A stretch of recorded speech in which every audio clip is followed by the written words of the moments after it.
Hello student, I am your Rubina ma'am. Welcome to our easy learning. দেখো আমি sentence এখানে লিখে রেখেছি। আজকে তাহলে তোমাদের সঙ্গে যেটা আলোচনা করব সেটা হচ্ছে সেন্টেন্স। তাহলে সেন্টেন্স কি? সেন্টেন্স হচ্ছে আমরা সেন্টেন্স বলতে কি বুঝি? সেন্টেন্স বলতে আমরা বুঝি কি group of words. Group of words. এবার গ্রুপ অফ ওয়ার্ডসকে তো আমরা সেন্টেন্স বলবো। আচ্ছা, এই ওয়ার্ড কোথা থেকে আসে? এই ওয়ার্ডগুলো শুরু হয় লেটার নিয়ে। তাহলে দেখো কতগুলি লেটার পাশাপাশি বসে ওয়ার্ড হয়। তাহলে দেখো লেটার যেমন আমরা কি বসাতে পারি? সি একটা লেটার, এ একটা লেটার, টি একটা লেটার। কি হচ্ছে? ক্যাট। তাহলে দেখো এক একটা লেটার পাশাপাশি বসে যখন একটা অর্থ দেবে তখন তাকে ওয়ার্ড বলবো। দেখো এই লেটারগুলো এরকমভাবে বসে আমার ক্যাট অর্থ দিল, তাই আমি এটার একটা ওয়ার্ড বলবো এটাকে। আর যদি এরকমভাবে বসতো, ধরো এ টি সি, তাহলে এটা কি কোনো অর্থ দিচ্ছে আমাদের? দিচ্ছে না। তাহলে এটাকে আমরা অর্থ বলবো না, এটাকে আমরা ওয়ার্ড বলবো না। তাহলে যখন লেটার পাশাপাশি বসে অর্থ দেবে, একটি অর্থ দিয়ে একটি শব্দ গঠন করবে, তখন তাকে আমরা বলবো লেটার।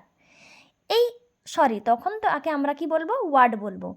তাহলে যেমন লেটার পাশাপাশি বসে যখন একটা অর্থ দেবে তাকে আমরা ওয়ার্ড বলবো, সেই একইভাবে যখন কতগুলি ওয়ার্ড পাশাপাশি বসে আমাদের একটা অর্থ দেবে তাকে আমরা কি বলবো?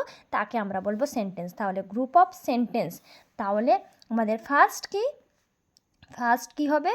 গ্রুপ অফ ওয়ার্ডস হতে হবে। সেকেন্ড কি হতে হবে? কমপ্লিট হতে হবে। থার্ড কি হবে? একটা মিনিং থাকতে হবে। তাহলে আমাদের তিনটে যে বিষয় মনে রাখতে হবে সেই বিষয়গুলো তিনটে হলো, এই তিনটে বিষয় মনে করে রাখতে হবে। তাহলে group of words plus complete plus meaning, তাহলে এগুলো হলে তখনই তাকে আমরা সেন্টেন্স বলবো। যেমন আই রিড আ বুক। দেখো এটা কি হয়েছে? আইকে আমরা ওয়ার্ড বলেও গণ্য করি, লেটার বলেও গণ্য করি, ঠিক আছে? তাহলে আই একটা ওয়ার্ড, রিড একটা ওয়ার্ড, তারপর দেখো এই বুক একটা ওয়ার্ড। তাহলে এই যে ওয়ার্ডগুলো পাশাপাশি বসে কি হয়েছে দেখো, এক তো পাশাপাশি গ্রুপ অফ ওয়ার্ড পেয়েছি, প্লাস একটা কমপ্লিট সেন্স পেয়েছি, প্লাস একটা মিনিং পেয়েছি। তাহলে আমি বই পড়ি। তাহলে দেখো এই তিনটে রুলসই মানছে, তাই এটা কি আমার সেন্টেন্স। এটাকে যদি আমি এইভাবে বসাই, দেখো রিড এ আই বুক, এটা কি গ্রুপ অফ ওয়ার্ড?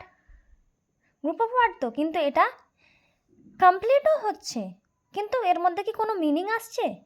এর মধ্যে কোনো মিনিং আসছে না, তাই এটাকে আমরা কি সেন্টেন্স বলতে পারবো না, তাই এটা সেন্টেন্স নয়, ঠিক আছে? তাই এটা সেন্টেন্স নয়, এটা সেন্টেন্স হবে না। তাহলে এটা আমার সেন্টেন্স হলো, এটা কিন্তু আমার সেন্টেন্স হলো না। তাহলে গ্রুপ অফ ওয়ার্ডস হতে হবে, কমপ্লিট হতে হবে, তার একটা মিনিং থাকতে হবে, তখনই তাকে আমরা কি বলবো? তখনই তাকে আমরা সেন্টেন্স বলবো। তাহলে সেন্টেন্স আমরা কি জানলাম? ঠিক আছে, জানলাম। এবার দেখো আমি যে এই সেন্টেন্সকে আবার কিন্তু দুই ভাগে ভাগ করা হয়। সেন্টেন্স তাহলে কয় প্রকার? দুই প্রকার। সেন্টেন্স আর টু টাইপস বলতে এর দুটো ভাগ আছে। কীরকম ভাগ আছে দেখো, আমি ওই এক্সাম্পলটাই দিই, আই রিড আ বুক, ঠিক আছে? তাহলে এই সেন্টেন্সটার মধ্যে দেখো আইটা কি? আইটা আমি যার সম্পর্কে বলছি, মানে যার দ্বারা কাজটা করা হচ্ছে, তাহলে যার দ্বারা কাজটা করা হয় সেই কর্তাকে আমরা কি বলি? কর্তাকে আমরা কি বলে থাকি? সাবজেক্ট। দেখো শর্ট ফর্মে আমি SUB লিখছি, সাবজেক্ট বলি। আর এটা কি?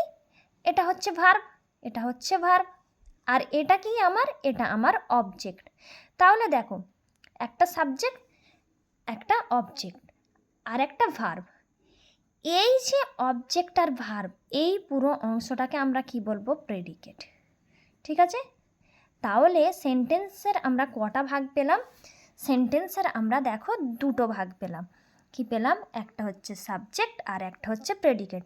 তাহলে সেন্টেন্সকে আমরা কয় ভাগে ভাগ করতে পারি? দুই ভাগে ভাগ করতে পারি, সাবজেক্ট আর প্রেডিকেট। সাবজেক্ট হচ্ছে যে কাজটি করবে, কর্তা হবে যেটা, সেটা হচ্ছে সাবজেক্ট। আর বাকি যে অংশটি ভার্ব আর অবজেক্ট থাকবে সেটা হচ্ছে আমার প্রেডিকেট। তাহলে সাবজেক্ট আর প্রেডিকেট আমরা দুটো জিনিস পেলাম সেন্টেন্সের মধ্যে।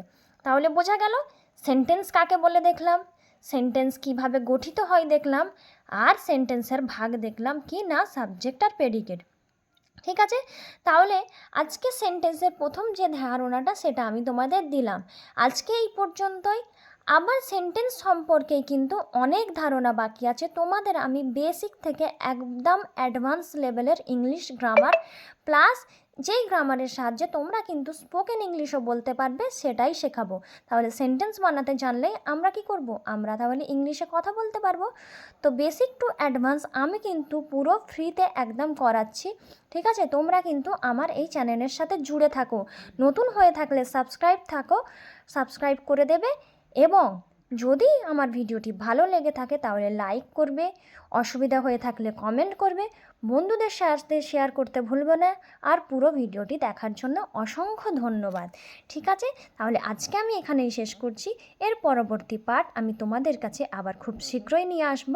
তাহলে নতুন হয়ে থাকলে অবশ্যই কিন্তু চ্যানেলটিকে সাবস্ক্রাইব করবে সবার আগে ভিডিওটি পাওয়ার জন্য।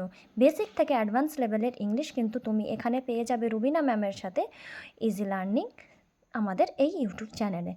তাহলে এখানেই শেষ করলাম। Thank you.